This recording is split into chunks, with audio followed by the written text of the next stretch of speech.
Army मध्ये? हा ma'am, soldier. हो, अच्छा. Hello ma'am. खूप छान होतं मॅम, खूप इंटरेस्टिंग होतं. हा का? हो मॅम, रेकॉर्डिंग मला वगैरे खूप मिळत आवडलं. असेल ना?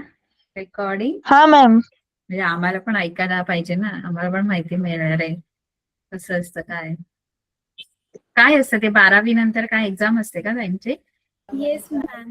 हा मॅम, असते. एंट्रन्स एक्झाम असते का? येस हा मॅम, मॅम. एक्झाम असते. अच्छा. म्हणजे 12वी असं कोणत्या स्पेसिफिक म्हणजे असं की सायन्सच घ्यायला पाहिजे किंवा असं काय आहे का? मॅम म्हणजे ते बोलले की सायन्स असेल तर खूप बेस्ट आहे. ओके ओके, अच्छा. आणि ते एंट्रन्स द्यावी लागते आणि मग त्यानुसार मग हा मॅम. कॉलेज, त्यांचे कॉलेजेस असतात. हा मॅम, नंतर मेडिकल होईल, ग्राउंड.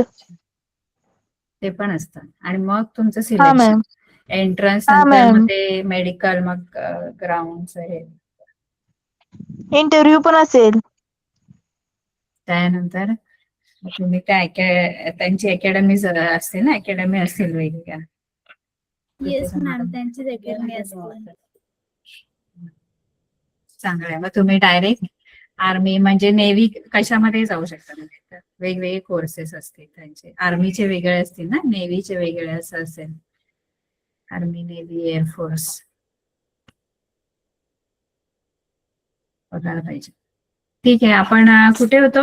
आपण मॅथ्स 2 चा दुसरा धडा चालू करायचा का? झालाय का आपला दुसरा धडा? Hello ma'am. हा, बोला. मी या नावाने वेदिका मोरे जॉईन झालेली. काय झाला? मी या नावाने वेदिका मोरे जॉईन झालेली. अच्छा अच्छा, हो का? बरं बरं,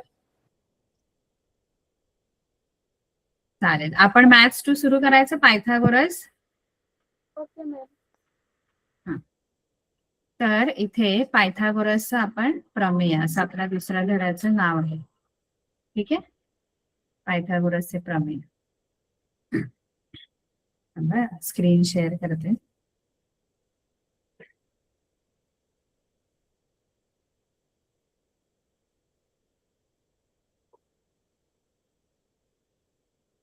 तर पायथागोरसचे जे प्रमेय हे आपण आधीपासून हे नाव ऐकलेलं आहे, बरोबर आहे. पायथागोरसचे प्रमेय कशासाठी आपण वापरतो माहितीये तुम्हाला? पायथागोरसचे प्रमेय किंवा पायथागोरसचं प्रमेय किंवा पायथागोरसचं सूत्र काय आहे ते माहितीये तुम्हाला? पायथागोरसचं सूत्र मॅम, कर्णचा वर्ग हो बरोबर. हो मॅम, माहितीये. बरोबर. कर्ण वर्ग बरोबर 1 बाजू वर्ग अधिक हो मॅम. पाया वर्ग अधिक उंची वर्ग, म्हणजे पाया हे. वर्ग अधिक उंची वर्ग ही. हा, तर हे जे प्रमेय आहे हे आपण फक्त आणि फक्त काटकोन त्रिकोणामध्ये आपण वापरतो, बरोबर आहे. तर अजूनपर्यंत आपण पायथागोरसचं सूत्र आपल्याला माहित होतं, पण या सूत्राचा उपयोग करून आपण आणखी वेगवेगळ्या कन्सेप्ट, वेगवेगळे आपण याच्यामध्ये कन्सेप्ट शिकणार आहोत. पायथागोरसचे त्रिकूट हे पण आपण आधी बघितलेले, म्हणजे 7वी 8वीला पण होतं पायथागोरसचं त्रिकूट काय असतं, है ना. त्यानंतर समरूपता आणि काटकोन त्रिकोण, भूमिती मध्याचे प्रमेय, पायथागोरसचे प्रमेय, पायथागोरसच्या प्रमेयाचे उपयोजन आणि अपोलोनियसचे प्रमेय. बघा, हा धडा खूप सोपा आहे, खूप चांगला आहे. त्यामुळे आणि मार्क पण बरेच असतात या धड्याला, मार्क पण चांगले आहे. त्यामुळे व्यवस्थित लक्ष द्या, पटापट पटापट आपण घेऊ. पायथागोरसचा प्रमेय आपण खूप आधीपासून शिकतोय. काटकोन त्रिकोणात कर्णाचा वर्ग हा इतर 2 बाजूंच्या वर्गांच्या बेरजे इतका असतो. हे काटकोन त्रिकोणाचे आपलं पायथागोरसचं काय आहे? प्रमेय आहे की काटकोन त्रिकोणात 3 बाजू ना. त्रिकोण म्हटल्यानंतर त्रिकोणाला बाजू किती असतात? 3 बाजू. पण काटकोन त्रिकोणात एक बाजू जी असते ना ती स्पेशल असते, खास खास बाजू असते. तिला एक वेगळं नाव दिलंय, तिला आपण बाजू नाही म्हणत, आपण तिला काय म्हणतो? काटकोन त्रिकोणात कर्ण. कर्ण असतो मॅम. हा, कर्ण ही जी बाजू आहे ना, बाजू असते. कर्ण म्हणजे बाजू आहे, काटकोन त्रिकोणाची एक बाजू आहे. कळते का? हो मॅम कर्ण कळतंय. हा कर्ण ही काटकोन त्रिकोणातल्या 3 बाजूंपैकी एक बाजू आहे, पण ती खास आहे है ना. तिला कर्ण बोलतो आपण, बाजू नाही म्हणत. बघा इतर त्रिकोणांमध्ये आपण तिन्हीना बाजूच असं म्हणतो. म्हणजे इथं हा एबीसी त्रिकोण आहे, तर हा एबीसी त्रिकोणात बाजू एबी आहे, बाजू बीसी आहे, बाजू एसी, तिन्ही पण बाजू. पण समजा काटकोन त्रिकोण आहे पीक्यू आर, तर याच्या ज्या 3 बाजू आहेत, बाजू पीक्यू आहे, बाजू क्यू आर आहे, आणि तिसरी बाजू कोणती आहे? इथं 3 बाजू आहेत, बाजू पीक्यू, त्यानंतर बाजू क्यू आर, त्यानंतर बाजू पी आर, अशा 3 बाजू आहेत. पण ही जी बाजू पी आर आहे, आता ही बाजू पी आर म्हणजे ही वेगळी का? कारण ही काटकोन, जो कोन आहे 90 अंशाचा कोन, कोणता कोन काटकोन आहे इथे? हा काटकोन त्रिकोण आहे. काटकोन त्रिकोण कोणाला म्हणतात माहितीये का तुम्हाला? काटकोन त्रिकोण कोणाला म्हणतात? म्हणजे काटकोन त्रिकोण म्हणजे ज्या कोणत्या त्रिकोणाला आपण काटकोन त्रिकोण म्हणतो? ज्या त्रिकोणामध्ये 90 अंशाचा कोन तयार होतो. एक कोन, ज्या त्रिकोणामध्ये एक कोन, 3 पैकी एक कोन किती अंशाचा असतो? 90 अंशाचा. 90 अंशाचा असतो. तिन्ही कोन नाही आपल्याला अट, एकच कोन 90 अंशाचा असतो है ना, त्याला आपण काटकोन त्रिकोण म्हणतो. आता या पीक्यू आर मध्ये, त्रिकोण पी क्यू आर मध्ये कोणता कोन 90 अंशाचा आहे? क्यू. क्यू. हा नाही, पीक्यू नाव नाही. एक तर कोन क्यू, कोणाचं नाव एकतर एक अक्षरी असतं किंवा मग 3 अक्षरी असतं कोणाचं नाव. पीक्यू म्हटलं तर ती बाजू होते, 2 अक्षरी नाव बाजूच असतं. कोन कोणता आहे 90 अंशाचा? एकतर कोन क्यू किंवा मग 3 अक्षरी नाव सांगायचंय, तर कोन पी क्यू आर किंवा आर क्यू पी, काही सांगू शकतो. कळलं का? मग या कोनाचा जो 90 अंशाचा कोन आहे, त्याच्या बरोबर समोरची जी बाजू आहे तिला आपण काय म्हणतो? हा जो कोन आहे हा 90 अंशाचा कोन आहे पीक्यू आर, हा कोन 90 अंशाचा. या कोनाच्या बरोबर समोरची जी बाजू आहे, समोरील बाजू, ही कर्ण. तिला कर्ण असं म्हणतो. बाजू असते, कर्ण ही बाजू आहे हा त्रिकोणाची, वेगळं असं काही नाहीये. कर्ण म्हटलं की ती काय असते? काटकोन त्रिकोणाचीच एक बाजू. हा, पण ती कोणती बाजू असते? तर बरोबर काटकोनाच्या समोरची, जो 90 अंशाचा कोन आहे त्याच्या बरोबर समोर असलेली बाजू, हिला कर्ण म्हणायचं है ना. मग ह्या पायथागोरसचं सूत्र आपल्याला काय सांगतं की हा जो कर्ण आहे, या कर्णाचा वर्ग हा इतर 2 बाजू, आता कर्ण पण एक बाजूच आहे, ही कर्ण आहे, आणि मग या ज्या 2 बाजू आहेत उरलेल्या पीक्यू आणि क्यू आर, कर्णाचा वर्ग हा इतर 2 बाजूंच्या वर्गांच्या कशा एवढा असतो? हे पायथागोरसचं प्रमेय आहे किंवा सूत्र आपण फार आधीपासून शिकतोय. मग इथे सूत्र काय तयार होईल की पी आर चा वर्ग म्हणजे कर्णाचा वर्ग, पी आर कर्ण आहे, त्याचा वर्ग हा इतर 2 बाजू म्हणजे पी क्यू आणि क्यू आर यांचे वर्ग करायचे आणि त्यांच्या बेरजे इतका. पी क्यू वर्ग अधिक क्यू आर वर्ग, जे जो कर्ण आहे, कर्णाचा वर्ग हा इतर 2 बाजूंच्या वर्गांच्या बेरजे इतका. दोघांचाही वर्ग करायचा आणि बेरीज करायची, असं सूत्र आहे. बरोबर आहे? हे तर आपण फार आधीपासून आपल्याला माहित आहे. पायथागोरसचं त्रिकूट म्हणजे काय? तर कोणत्याही 3 संख्या तुम्हाला दिल्या, कोणत्याही 3 तुम्हाला संख्या दिल्या, त्रिकूट दिलं, त्रिकूट म्हणजे काय? तर 3 संख्यांचा एक ग्रुप दिला, तर ते त्रिकूट पायथागोरसचं आहे का? त्रिकूट म्हणजे काय माहितीये का? तर 3 बाजूंची लांबी दिली आपल्याला. म्हणजे आता समजा तुम्हाला असं तुम्हाला एक त्रिकूट दिलं 6, 8, 10. त्रिकूट म्हणजे 3 बाजूंची लांबी, त्रिकोणाच्या 3 बाजूंची लांबी. म्हणजे असं समजा की एखादा त्रिकोण आहे, त्याची एक बाजू 6 आहे, दुसरी बाजू 8 आहे आणि तिसरी बाजू 10 सेंटीमीटर समजा आहे. तर हे जे त्रिकूट आहे हे त्रिकूट आहे. पण ह्या त्रिकुटामध्ये पायथागोरसचं सूत्र याला लागू होतं का? म्हणजे हे जे त्रिकूट आहे हे काटकोन त्रिकोणाचं आहे का, हे आपल्याला ओळखायचं असतं. म्हणजे पायथागोरसचं त्रिकूट कोणतं? जे त्रिकूट काटकोन त्रिकोण तयार करतं. म्हणजे या 3 बाजूंनी काटकोन त्रिकोण जर बनत असेल तर ते पायथागोरसचं त्रिकूट. कळलं का? म्हणजे या 3 बाजूनी जर मी एखादा त्रिकोण काढला तर तो बरोबर काटकोन त्रिकोण आला तर मग ह्याला काय म्हणायचं? पायथागोरसचे त्रिकूट. त्रिकूट आहे ते. त्रिकूट म्हणजे 3 बाजू तुम्हाला दिल्यात, पण ते पायथागोरसचं आहे का हे बघण्यासाठी आकृती नाही काढायची आपण. आकृती काढून पण तुम्ही बघू शकता, पण आकृती न काढता आपण त्रिकूट आहे की नाही हे कसं ओळखायचं? पायथागोरसचं त्रिकूट कसं ओळखायचं?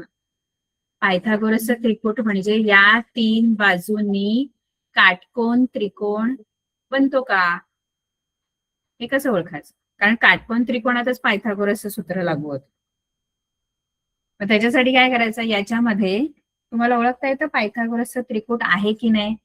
दिलेलं त्रिकूट हे पायथागोरसचं त्रिकूट आहे की नाही हे कसं ओळखता? जे 2 लहान संख्या असतात ना त्यांच्या वर्गाची बेरीज. बरोबर. आधी मोठ्या संख्येचा वर्ग करायचा. तिघांमध्ये जी मोठी आहे तिचा वर्ग करायचा. तिचा वर्ग किती येणार? 10चा वर्ग 100. आणि आता उरलेल्या ज्या 2 बाजू आहेत त्यांच्या वर्गांची बेरीज करून बघायची. म्हणजे 6 वर्ग आणि 8 वर्ग यांची बेरीज करायची. तर 6 वर्ग किती होतो? 6चा वर्ग 36. 36 आणि 8चा वर्ग 64. किती येतं? 100. म्हणजे या त्रिकुटामध्ये मला असं मिळालं की एका बाजूचा वर्ग हा इतर 2 बाजूंच्या वर्गांच्या बेरजे इतका आहे. तेवढाच आहे ना. एका बाजूचा वर्ग म्हणजे मोठ्या बाजूचा वर्ग हा इतर 2 बाजू ज्या आहेत त्यांच्या वर्गांच्या बेरजे इतका आहे का? आहे. आहे. म्हणजे 10 वर्ग जो आहे तो 6 वर्ग अधिक 8 वर्ग एवढा आहे. म्हणजेच ही 10 जी आहे ना ती काय असणार? त्या त्रिकोणाचा कर्ण असणार आणि या 2 बाजू पाया आणि उंची असणार. म्हणजेच हे जे आहे ना हे पायथागोरसचं त्रिकूट आहे. हे पायथागोरसचं त्रिकूट म्हणजे या 3 बाजूनी तुमचं काटकोन त्रिकोण तयार होतो. आणि त्या काटकोन त्रिकोणात कर्ण कोणता असणार आहे? जो मोठा आहे तो 10. मोठा आहे तो. कारण काटकोन त्रिकोणात कर्ण ही सर्वात मोठी बाजू असते. काटकोन त्रिकोणामध्ये कर्ण ही सर्वात मोठी बाजू आहे. ठीक आहे. पायथागोरसचं त्रिकूट आपल्याला ओळखता येतं. पायथागोरसचं त्रिकूट जर मोठ्या बाजूचा वर्ग हा इतर 2 बाजूंच्या वर्गांच्या बेरजे इतका नसेल तर त्याच्याने काटकोन त्रिकोण तयार होणार नाही. म्हणजे ते पायथागोरसचं त्रिकूट होणार नाही. कळलं का? हो मॅम, कळलं. हो मॅम, कळलं. त्यानंतर 9वी मध्ये आपण काही प्रमेय शिकलो होतो. जसं की 30, 60, 90चं प्रमेय है ना. त्यानंतर 45, 45, 90चं प्रमेय. हे लक्षात ठेवायचं. गेल्या वर्षी झालेत पण हे आता पण आपल्याला उपयोगात आणायचे आहे. ते काय येते थोडक्यात सांगते मी. 30, 60, 90चे प्रमेय. 30, 60, 90चे प्रमेय जे आहे ना, आता हे 30, 60, 90 म्हणजे त्रिकोणाच्या 3 कोनांची मापं आहे. म्हणजे असा जर एखादा त्रिकोण तुम्हाला मिळत असेल किंवा असा जर तुम्हाला एखादा त्रिकोण दिला ज्याची मापं एकाचं 30 आहे, दुसऱ्याचं 60 आहे आणि तिसऱ्याचं समजा 90 अंश आहे. आता एक 90 अंशाचा त्याच्यात एक कोन आहे याचा अर्थ हा जो त्रिकोण आहे हा काटकोन त्रिकोण असणार. कारण काटकोन त्रिकोण कोणाला म्हणतो आपण? ज्या त्रिकोणामध्ये एक कोन काय असतो? एक कोन 90 अंश. 90 अंशाचा. मग 30, 60, 90 ही एक स्पेशल केस आहे त्रिकोणाची. बघा काटकोन त्रिकोण तर तसे कोणतेही असू शकतात. म्हणजे एक कोण 90 अंशाचा असेल तर हे दोन कोण लघु कोण असतात आणि त्यांची बेरीज 90 असते. म्हणजे 20-70 पण असू शकतात है ना. 20-70 किंवा कसेही काटकोन त्रिकोणामध्ये एक कोण 90 अंशाचा आणि बाकीचे जे दोन कोण आहेत त्याच्यासाठी काय कंडिशन अशी नाहीये. फक्त ह्या दोघांची बेरीज 90 झाली पाहिजे. हे जे दोन लघु कोण आहेत ना त्यांची बेरीज 90. कारण त्रिकोणाच्या तीनही कोणांच्या मापांची बेरीज किती असते? त्रिकोणाच्या 180. 180 अंश. त्याच्यातला एक तर हा 90 अंशाचा असतो, बरोबर आहे. मग उरलेले जे दोन आहेत ना ते मिळून 90 असतात. त्यांची बेरीज 90 असली पाहिजे आणि हा एक 90 अंशाचा एकटा कोण. कळलं का? ते जे दोन लघु कोण असतात ना उरलेले काटकोन त्रिकोणामध्ये एक कोण 90 अंशाचा असतो आणि उरलेले दोन जे असतात ते लघु कोण असतात. पण ते लघु कोण असे असतात ज्यांची बेरीज किती असते? ते जे उरलेले दोन लघु कोण असतात त्यांची बेरीज 90 असते. कारण हे दोन मिळून 90 आणि हा प्लस एक 90 मिळून 180 अंश असं. मग ती जी 90 जोडी आहे ती 20, 70, 40, 50 कशी असू शकते. पण समजा एखादा काटकोन त्रिकोण तुम्हाला असा मिळतो ज्याच्यामध्ये 30, 60 आणि 90 असे तीन कोण जर असतील. म्हणजे तुम्हाला असा काटकोन त्रिकोण आहे ज्याच्यामध्ये जे दोन लघु कोण आहेत ना हे ते एक 30चा आहे आणि समजा एक 60 अंशाचा आहे. असं पण असेल ना कारण हे लघु कोण 90 बनवतात बेरीज. माझा समजा स्पेशल वाला समजा काटकोन त्रिकोण तुम्हाला जर मिळतो त्याच्यासाठी खास एक सूत्र आहे. ते सूत्र काय आहे की असा समजा तुम्हाला त्रिकोण मिळाला 30, 60, 90चा तर 30 अंश कोणासमोरची जी बाजू असते याच्यामध्ये कर्ण कोणता आहे? या त्रिकोणामध्ये कर्ण एसी है ना. काटकोनासमोरील 90 अंशासमोरील बाजू जी आहे ती कर्ण आहे एसी. 30 अंश कोणासमोरील बाजू कोणती आहे? 30 अंश कोणासमोरची बाजू बीसी. बघा हा 30 अंशाचा आहे आणि त्याच्या बरोबर समोरची जी बाजू आहे त्रिकोणाची ती बीसी आहे. मग ही जी बीसी आहे ना ही 30 अंश कोणासमोरील बाजू आहे. ही कर्णाच्या म्हणजे एसीच्या निम्मी असते. 1/2 म्हणजे निम्मी असते. बीसी बरोबर 1/2 एसी. 1/2 गुणिले एसी. कारण ही 30 अंश कोणासमोरील बाजू आहे. बीसी जी आहे ना ती कर्णाच्या निम्म्या लांबीची असते. म्हणजे कर्ण जर 10 असेल एसी तर बीसी किती असेल? कर्ण 10 असेल तर बीसी किती? 5. निम्मी असते. कर्णाच्या निम्मी अर्धी असते. अर्धी. कोणती बाजू अर्धी असते कर्णाच्या? कर्णाच्या अर्धी कोणती बाजू असते? 30 अंश कोणा समोरील बाजू. कर्णाच्या निम्मी कोणती असते? 30 अंश कोणासमोरील बाजू. आता एक 60 अंश कोणासमोरील पण बाजू आहे. कोणती आहे 60 अंश कोणासमोरील बाजू?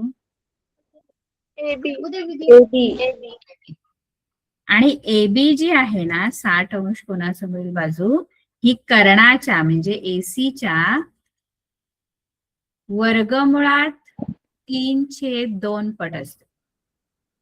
कर्णाच्या वर्गमुळात 3/2 पट असते. किती पट असते? 3/2. वर्गमुळात 3/2. Okay ma'am. वर्गमुळात 3/2. हा वर्गमुळात पण पाहिजे. वर्गमुळात 3. वर्गमुळात 3/2 पट कर्णाच्या 60 अंश कोणासमोरील बाजू. मग जर कर्ण 10 असेल समजा एसी 10 असेल तर तुमची जी 60 अंश कोणासमोरील बाजू असणार ती 5 वर्गमुळात 3 असणार एबी. बीसी 5 असणार. बीसी निम्मी असणार म्हणजे 5 असणार आणि जी 60 अंश कोणासमोरील बाजू आहे ती 5 वर्गमुळात 3 असणार. कळलं?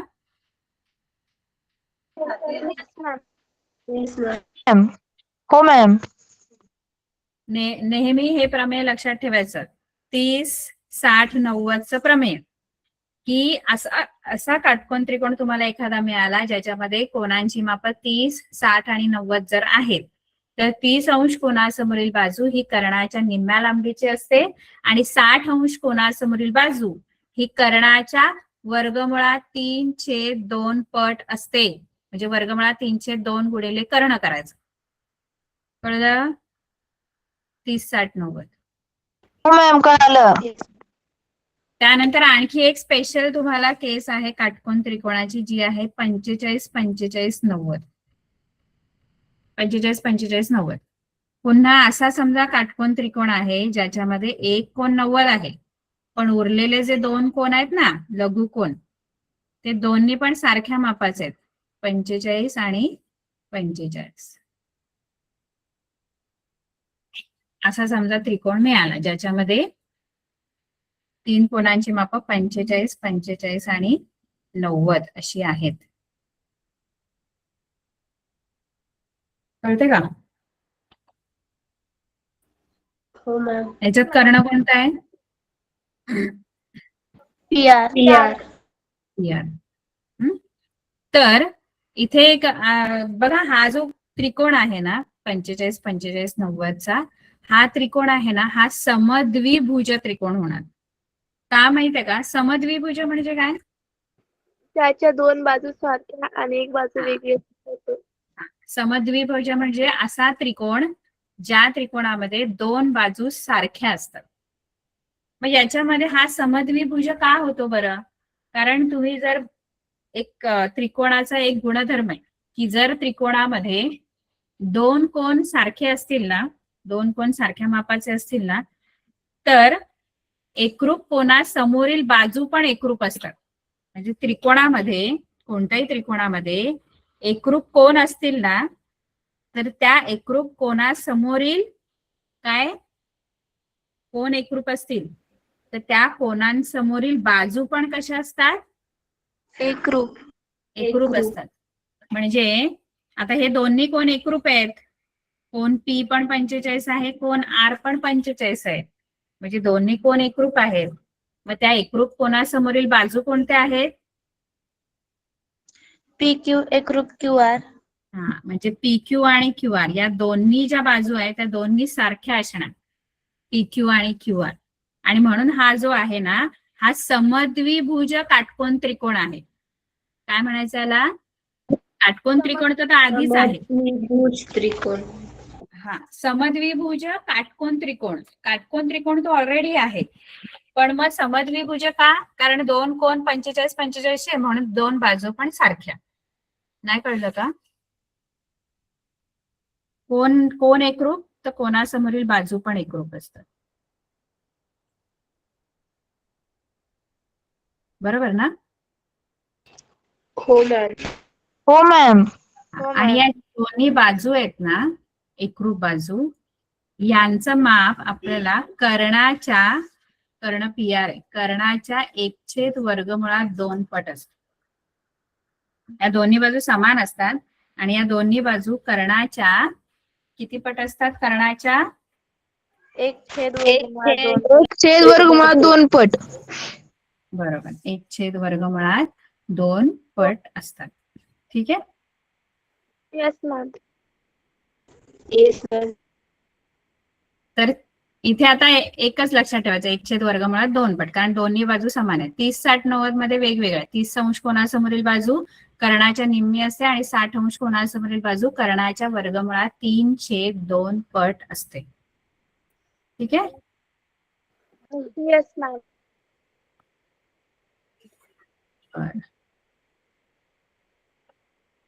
आता आपल्याला सगळ्यात महत्वाची गोष्ट इथे आपल्याला शिकायची आहे, समरूपता आणि काटकोन त्रिकोण. हे फार महत्वाचं आहे, कारण पुढे आपल्याला पायथागोरसचं जे प्रमेय आहे ते सिद्ध करायचंय. पायथागोरसचं सूत्र सिद्ध करायचं आणि त्याची सिद्धता परीक्षेला येते खूप वेळा. पण ती सिद्धता शिकण्याआधी आपल्याला ही गोष्ट माहित पाहिजे जी आता आपण शिकणार आहोत, समरूपता आणि काटकोन त्रिकोण. बघा, समरूपता आपला पहिला धडा होऊन गेला, बरोबर आहे? समरूपता समरूपता आपण शिकलो की नाही? हो मॅम. हो मॅम शिकलो. समरूप त्रिकोण म्हणजे दिसायला सारखे, मापाला वेगवेगळे. म्हणजे दोन समरूप त्रिकोण असतील तर त्या समरूप त्रिकोणांच्या बाजू प्रमाणात असतात आणि कोण एकरूप असतात. संगत बाजू प्रमाणात आणि संगत कोण कसे असतात? एकरूप. हा, संगत कोण एकरूप प्रमाण. नाही, कोण प्रमाणात नसतात, कोण एकरूप असतात आणि प्रमाणात काय असतं? संगत बाजू. बाजू. म्हणजे त्यांचं गुणोत्तर सारखं असतं. मग काटकोन त्रिकोणामध्ये समरूपतेचा काय संबंध आहे? काटकोन त्रिकोण आणि समरूपता यांचा काय संबंध आहे? तर बघा, मी जे सांगते ते लक्ष द्या. एखादा काटकोन त्रिकोण आहे.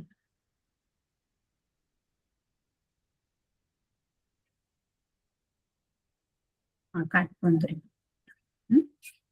तर या काटकोन त्रिकोणामध्ये समजा हा एबीसी काटकोन त्रिकोण आहे. तर या काटकोन त्रिकोणामध्ये समजा मी कर्णावर, याच्यामध्ये कर्ण कोणता आहे? एसी. एसी. कर्णावर समजा मी बिंदू, शिरोबिंदू बी मधून कर्णावर मी एक असा लंब टाकला. शिरोलंब म्हणतो आपण.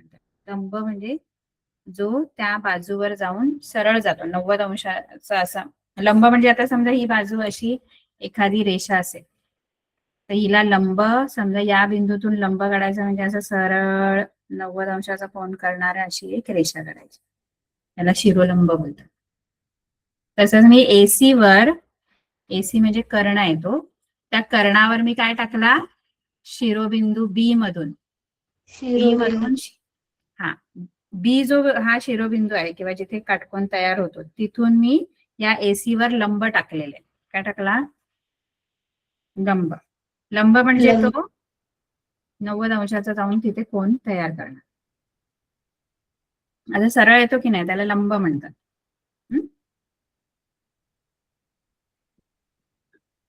बीडी लंब आहे. आता इथे काय होतं माहितीये का? हे प्रमेय काय नीट लक्षात घ्या. काटकोन त्रिकोणात कर्णावर टाकलेल्या लंबामुळे किंवा कर्णावर टाकलेल्या शिरोलंबामुळे, कर्णावर काय टाकलं आपण? शिरोलंब टाकला. कुठून टाकला कर्णावर शिरोलंब किंवा लंब कुठून टाकला? बी मधून, है ना?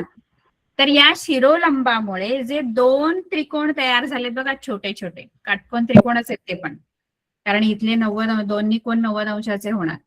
तर हा जो एडीबी तयार झालाय, त्रिकोण एडीबी आणि त्रिकोण बीडीसी, छोटे छोटे दोन त्रिकोण तयार झाले.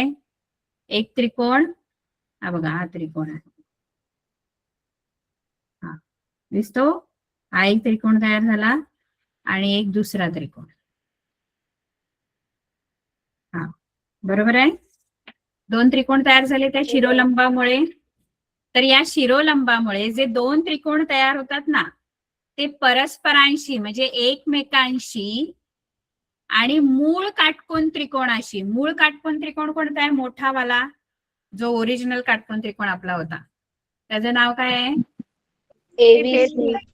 एबीसी, त्रिकोण एबीसी.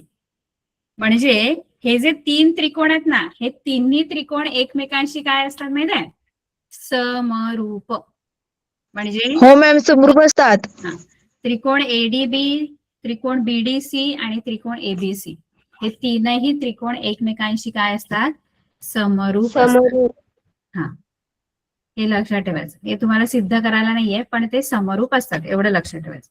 पण एक गोष्ट लक्षात ठेवायची, जी संगती आहे ना आपण घेताना, संगती लक्षात ठेवायची. कशी घ्यायची बघा, त्रिकोणांची नावं घेताना, लिहिताना काय सिक्वेन्सने लिहायची ते आपण बघूया. म्हणजे आता इथे मी दुसरं नाव देते, पी क्यू आर, आणि या क्यू मध्ये मी समजा हा लंब टाकला एस. तर त्रिकोण, इथे जे तीन त्रिकोण तयार झाले तिथे मी काय नावं घेतली आहेत बघा. इथे त्रिकोणांची नावं काय? त्रिकोण एडीबी मध्ये बघा डी इथे 90 अंशाचा कोन तयार होतो. डी जवळ दोन्ही छोटे छोटे त्रिकोणांमध्ये, दोन्ही जे छोटे छोटे त्रिकोण आहेत, लहान त्रिकोण, त्यांच्यासाठी डी च्या इथे 90 अंशाचा कोन बनतो. म्हणून तो डी जो आहे तो मध्ये आला पाहिजे. ADB असं नाव लिहायचं. ADB असं, या त्रिकोणाचं ADB. दुसरा त्रिकोण आहे ना, तुम्ही ADB आलात ना की बी पासूनच बाहेर जा. म्हणजे ADB आतमध्ये आलात ना तर बी पासून दुसरा जो छोटा त्रिकोण आहे त्याचं नाव BD आणि काय घ्यायचं, C, BDC. हा, कळलं का? मध्ये डी आला पाहिजे, कारण डीच्या इथेच तुमचं काय 90 अंशाचा कोन तयार होतोय. ठीक आहे. आणि मोठ्या त्रिकोणाच्या नावामध्ये पण जे बीच्या इथे 90 अंशाचा कोन तयार होतो, म्हणून बी मध्ये ABC, नॉर्मल आपलं नाव जे आहे तसं. आता त्याप्रमाणे इथे जर तुम्ही संगती घ्यायला गेले तर कशी नावं लिहिणार त्रिकोणाची? मोठ्या त्रिकोणाचं नाव तर फिक्स आहे. मोठ्या त्रिकोणाचं नाव काय घ्यायचं इथे? PQR. PQR ma'am. PQR है ना. छोटा हा जो त्रिकोण आहे, हा वरचा, तो असा या तुम्ही पी पहिला. जर मोठ्या त्रिकोणामध्ये पी पहिला लिहिलाय ना तर छोट्या त्रिकोणात पण पी ज्याच्यात आहे तो पहिला. पी 90 अंशाचा कोन इथे एस च्या इथे बनतो. PSQ असं ते. हो मॅम. PSQ. आणि दुसऱ्या त्रिकोणाचं नाव RSQ. RSQ. QSR. PSQ तुम्ही लिहिलात ना, PSQ, तर इथूनच बाहेर पडा. जिथे तुम्ही आलात क्यू पर्यंत, तर क्यू पासूनच सुरुवात करा. QRS. आर नाही, आर मध्ये 90 QSR. अंशाचा कोन आला पाहिजे. हा, मध्ये सगळीकडे 90 अंशाचा कोन आहे बघा. आपण संगती घेताना इथे पण 90 अंशाचा, इथे पण 90, मग तिसऱ्याचा पण मध्ये 90 अंशाचाच कोन आला पाहिजे. आणि एसच्या इथे 90 अंशाचे दोन छोटे त्रिकोण जे आहेत त्यांचं एसच्या इथे 90 अंशाचा कोन तयार होतो आणि मोठ्या त्रिकोणाचा क्यूच्या इथे तयार होतो. त्यामुळे ती नावं मध्ये आली पाहिजे. नाही कळलं का मी काय म्हणाले? मॅम. त्यामुळे संगती घेताना व्यवस्थित घ्यायचे. त्रिकोण QSR हे तिन्ही त्रिकोण एकमेकांशी समरूप असणार. त्रिकोण PQR समरूप त्रिकोण PSQ, समरूप त्रिकोण QSR. कळलं? संगती फार महत्वाची आहे. Yes ma'am.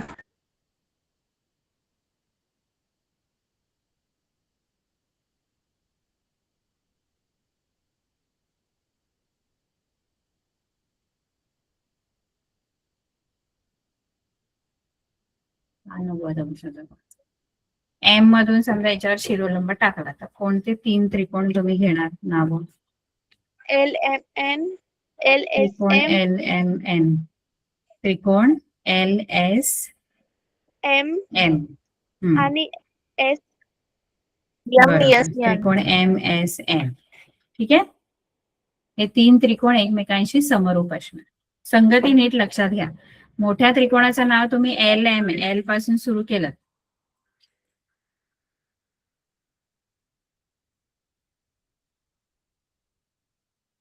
L पासून सुरू केलं तर छोट्या त्रिकोणाचं पण नाव L पासूनच सुरू करा, पण मध्ये S आला पाहिजे. हा मोठा त्रिकोण LMN आहे, पण छोट्या त्रिकोणाचं नाव घेताना LSM, कारण S च्या इथे 90 अंशाचे कोन तयार झाले. आणि LSM आणि परत M पासूनच बाहेर पडा. MSN. कळलं? Yes ma'am.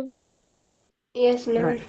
मग इथे आपण काय शिकलो? एक गोष्ट इथे आपण ही लक्षात ठेवायची की काटकोन त्रिकोणात कर्णावर टाकलेल्या शिरोलंबामुळे, काटकोन त्रिकोणात कर्णावर टाकलेल्या शिरोलंबामुळे जे त्रिकोण तयार होतात ते मूळ काटकोन त्रिकोणाशी आणि परस्परांशी म्हणजे एकमेकांशी समरूप असतात. कळलं? म्हणजे ते एकमेकांशी पण आणि जो मूळ मोठा त्रिकोण आहे काटकोन त्रिकोण त्याच्याशी पण समरूप असतात. ठीक आहे. त्यानंतर भूमिती मध्याचे प्रमेय आहे. तर हे फक्त लक्षात ठेवा, सिद्ध करायला फार काही येत नाही, फक्त गणित सोडवायला येतात आपल्याला. भूमिती मध्याचं प्रमेय म्हणजे ते त्याच्यावरूनच सिद्ध केलेलं आहे, जे आता आपण समरूपतेचं हे सगळं लिहिलं. भूमिती मध्याचा प्रमेय आपल्याला काय सांगतो?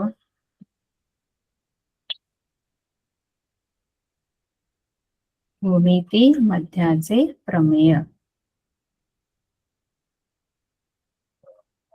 काय नाही, इथे काटकोन त्रिकोणा जो आपण शिरोलंब टाकला ना कर्णावर, हा कर्णावर मी जो शिरोलंब टाकला, हा नाव काय त्या शिरोलंबाचं? कर्णावर टाकलेला शिरोलंब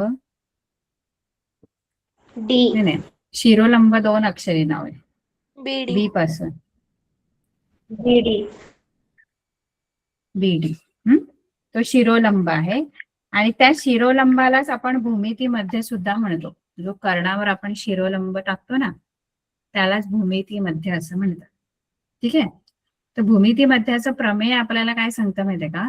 हा जो भूमिती मध्य आहे किंवा शिरोलंब आहे, जो शिरोलंब आहे ना काटकोन त्रिकोणात कर्णावर टाकलेला जो शिरोलंब आहे ना त्यालाच भूमिती मध्य म्हणायचं.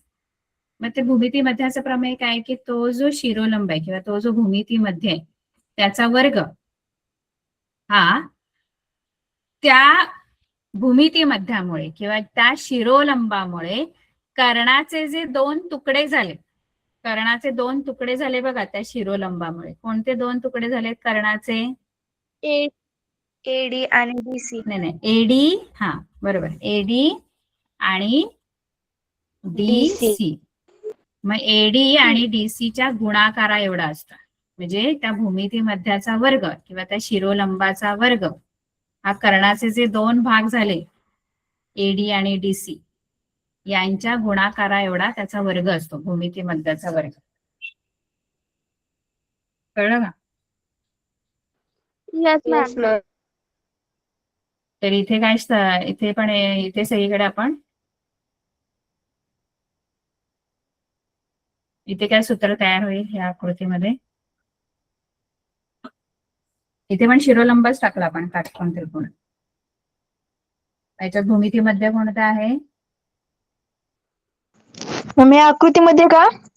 हा, या आकृतीमध्ये भूमिती मध्य कोणतं आहे? क्यूएस.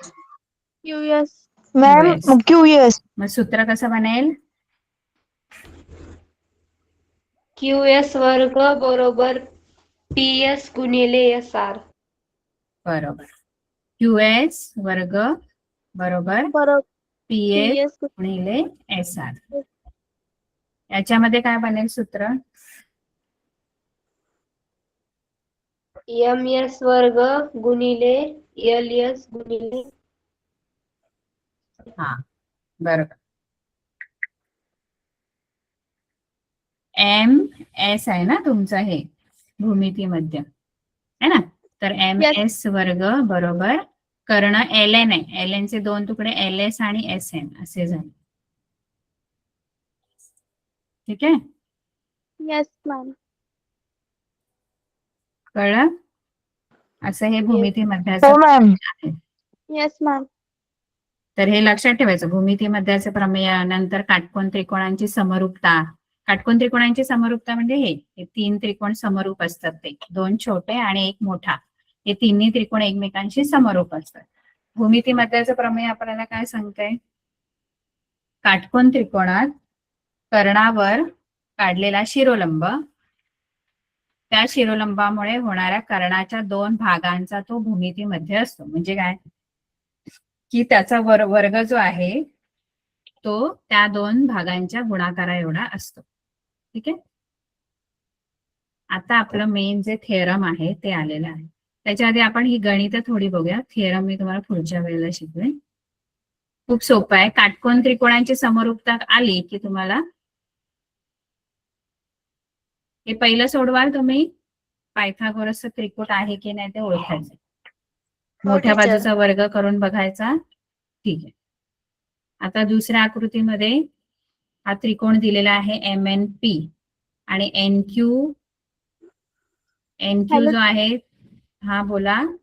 टीचर, पहिल्या प्रश्नामधलं एखादं उदाहरण सोडून दाखवा ना. सोडवू का? कोणतं सोडून दाखवू? चौथं. बरं ठीक आहे. 24, 70 आणि 74.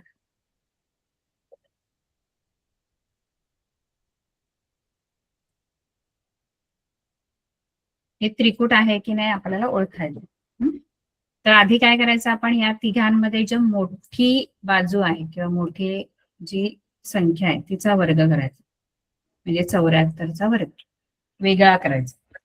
74चा वर्ग किती येतो सांगा?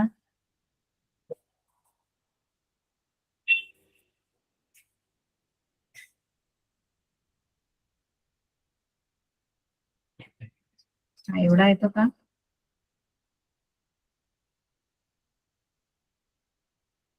पाच हा बरोबर आहे का? 5476. हा 5476. त्यानंतर काय करायचं, उरलेल्या ज्या दोन बाजू आहेत, कोणत्या उरल्या बाजू दोन? 24 आणि 70. तर ते 24 आणि 70 ज्या बाजू आहेत त्यांच्या वर्गांची काय करून बघायची? बेरीज, वर्गांची बेरीज. कारण पायथागोरसचं त्रिकूट होण्यासाठी एका बाजूचा वर्ग हा इतर दोन बाजूंच्या वर्गांच्या बेरजे इतका असायला पाहिजे, तरच ते पायथागोरसचं त्रिकूट असणार. 24चा वर्ग तर आपल्याला माहित आहे किती आहे. 24चा वर्ग 576 आणि 70चा वर्ग किती? 7 7 49 म्हणजे 4900 है ना. तर या दोघांची बेरीज किती होते? 6 7 9 5 एवढीच आली बघा. एवढीच आली की नाही मोठ्या बाजूच्या वर्गा एवढी?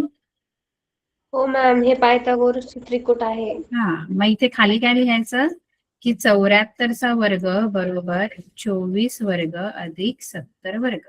आणि जर सारखं नसेल ना तर इथे काट मारायचे मध्ये, म्हणजे मोठ्या बाजूचा वर्ग हा इतर दोन बाजूंच्या वर्गांच्या बेरजे इतका नाही, आणि जर असेल तर बरोबरचं चिन्ह.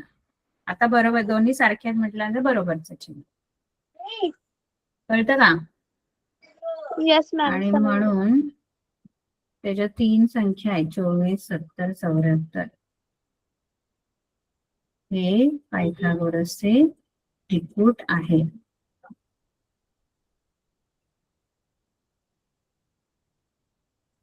कारण याच्यामध्ये एका बाजूचा वर्ग हा उरलेला दोन बाजूंच्या वर्गांच्या बेरजे इतका आहे. है ना? म्हणून ते कारण लिहिले का बघूया आपण. त्रिकूट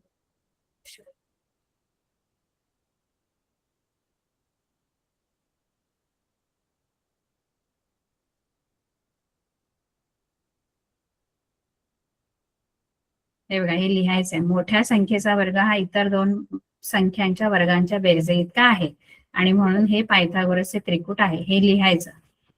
कळलं? ठीक आहे. बरं, आपली वेळ संपली आहे.